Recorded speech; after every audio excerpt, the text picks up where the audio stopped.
everyone, welcome to another episode of Lady Law Minis. Today I wanted to provide a general overview of different immigrant and non-immigrant visas that are available for immigration to the United States. We've talked about different visa types, different types of green cards you can get, but I wanted to put it in a big picture perspective for those individuals that may not be as familiar with it. So as we've discussed before, we have immigrant visas, which basically translate into legal permanent residency or green card, and we have non-immigrant visas. Non-immigrant visas have a whole long list from A to Z basically that we will cover in another video. Today, I'm going to talk about a general overview of immigrant visas. And immigrant visas are usually available through either family, employment, investment, lottery, or some special cases such as asylum refugees or VAWA or adoption. So generally speaking, if you are an immediate relative or a brother or sister, parent, child of a U.S. citizen, and in certain cases, certain family relationships with legal permanent residents, which we have blogs about all of these on our website if you're interested to know the details. You can apply for your family members, and you may be eligible to get a green card through your family. Sometimes you're an immediate relative, like I mentioned, and there is no wait time, and sometimes you go through preference categories and you would have to look to see when a visa will be available to you, and sometimes those timeframes could be very, very lengthy. Now, the second way you can get a green card is through employment. We've talked about technically EB1s being one of an employment-based green cards. We've covered a major part of EB1s, and then we have EB2s, EB3s, EB4s.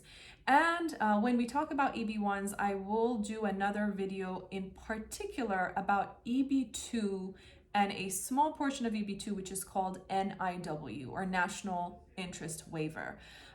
Which some people that may not qualify for EB1 sometimes qualify under NIW. So that's another employment based. For NIW and EB1s, you do not need to have an employer. You can self-petition for yourself. But for the most part, for employment based, you do need to have a job offer and you need to have an employer based in the US who's willing to sponsor you to get a green card. Now, outside of that, we have EB5s, which we've discussed in detail as well, which is your investment category green cards. After that, we have other categories such as diversity or diversity visa or lottery, which a lot of people are familiar with as well. And that's still available to apply. And that is just pure luck. And we've heard many people who have had success after a few years of entering into this lottery. I should make a note. If you ever see that there is a fee associated with it, then you are not filling out the correct lottery form. Unfortunately, a lot of scams and frauds happen. It's a free application that you can do with USCIS, and it has a deadline, and every year during the time frame that's open, you can apply to potentially be eligible for it. Outside of that, we talked about refugee and asylum. Some people are familiar with it. Basically, general overview, when you're outside of the US, the process is called refugee. And if you're inside the US, and usually it's best to be done within the first year, it will be called an asylum. There are some special cases such as adoption of a child who's usually less than 16 years old, or a widower of a US citizen. It has its special requirements.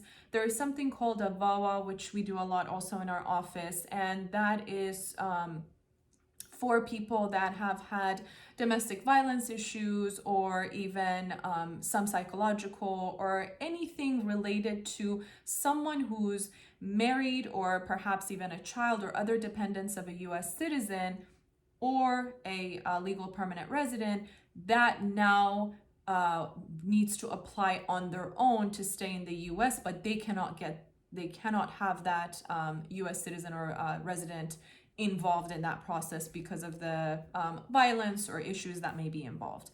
That basically covers most of immigrant visa categories that are available. If you have any interest in any particular ones outside of the ones we've talked about so far, we would love to provide details on those, and we'd be happy to do it.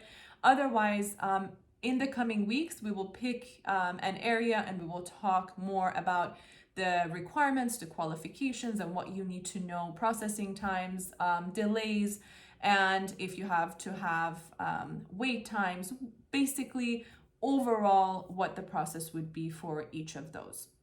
And like I mentioned before, we're going to do a video particularly on non-immigrant visas as well. Thank you for giving us your time again. And until next episode, we hope that you have a great day or night wherever you may be.